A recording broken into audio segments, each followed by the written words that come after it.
Well, the holidays are right around the corner, and while it's a chance to celebrate the season, to sit down to a festive feast, catch up with loved ones, it can also be a time when awkward situations around money come up. So here with her fail-safe tips to navigate the situation is money expert Robyn Thompson. Welcome back. Good morning. This is a great time of year to have this conversation. Let's get right into it. We'll start with financial differences in families. You know, Patty Levitt-Reid was just here telling us that almost 80% of people say they're going to be spending less this holiday season. So how do we manage this difference in spending when we're talking with family members?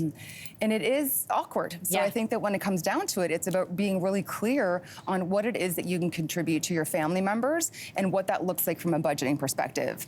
You know, there are some times in the family, the one that wants to keep up with the Joneses, so wants to have all the elaborate presents or elaborate gifts, or wants to spend maybe a little bit more than other people within the family. So it's about looking at that and saying, you know, what can I contribute? How can I keep this within my priorities? And then how can it still be meaningful towards the holiday for the family? So maybe that's contributing in different ways. So perhaps it's organizing some of the family functions, or it's about organizing different ways for us to come together. It's about expressing gratitude for what you can contribute to the family as gifts, but it's not putting yourself in a place where you're going to go into 2025 and feel like you are out of control with your finances. I like to tap experts like you for language, because people like this idea, but they don't have a script. Like, what's a line that you would say if you were letting people know, look, we're spending a little bit less this year? I think it comes down to really, first of all, being authentic. And I think with family members, sometimes we have that thing like, oh, they said this, and we want to impress them, or we want to make sure that we are on side with them. And it could just be, you know what, listen, guys, like, it's been a really difficult year for me financially in the family. We've been hit by inflation, and maybe there's been a job loss. We really need to make sure that we rein it in so that we can continue to afford our life. And it feels a bit uncomfortable. So tell me what I contribute. Tell me what I can do or how I can support in other ways. So I think it's about coming at it from the underneath versus trying to be everything to everyone, because it's impossible to do that. So let's not put that pressure on ourselves. I really like that. A lot of socializing happening this time of year. What about following up with a friend? I know. If you have put this meal or whatever on your credit card and everybody needs to pay their fair share.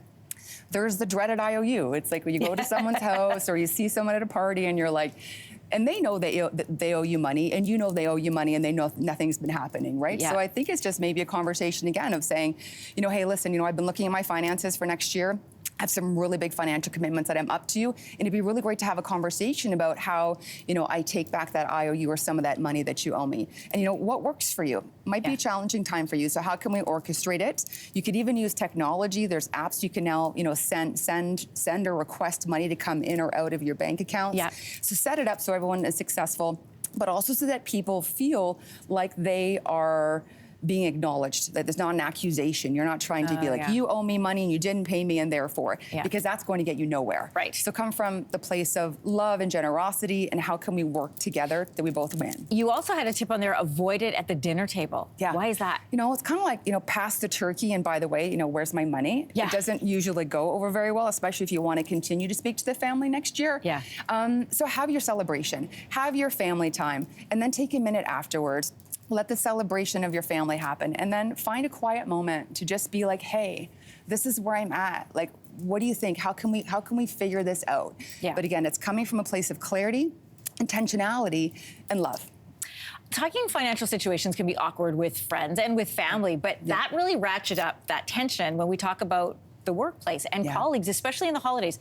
There are Secret Santa exchanges. How do we approach those situations? Because this reminds me of, I remember somebody who worked for Oprah one time and wrote this big article about how Christmas time came and this expectation that people would give her these elaborate gifts that she felt she couldn't afford.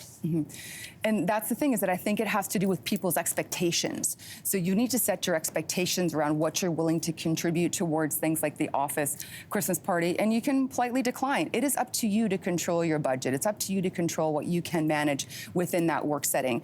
And try not to feel so much pressure to keep up with everybody else. If this is what you can afford, then contribute that. And if you're in a place where you can't, just be honest about it and say, listen, my finances are really different this year. You know, where else can I contribute? Can I help organize the event? Can I help clean up afterwards? What else can you do to still bring your contribution to the party and have a great time, but not feel like it's not something you can contribute to financially? This is great advice, as always. Robyn Thompson, thanks so much for being with us. It's so great to see you. Happy holidays to you. Happy holidays.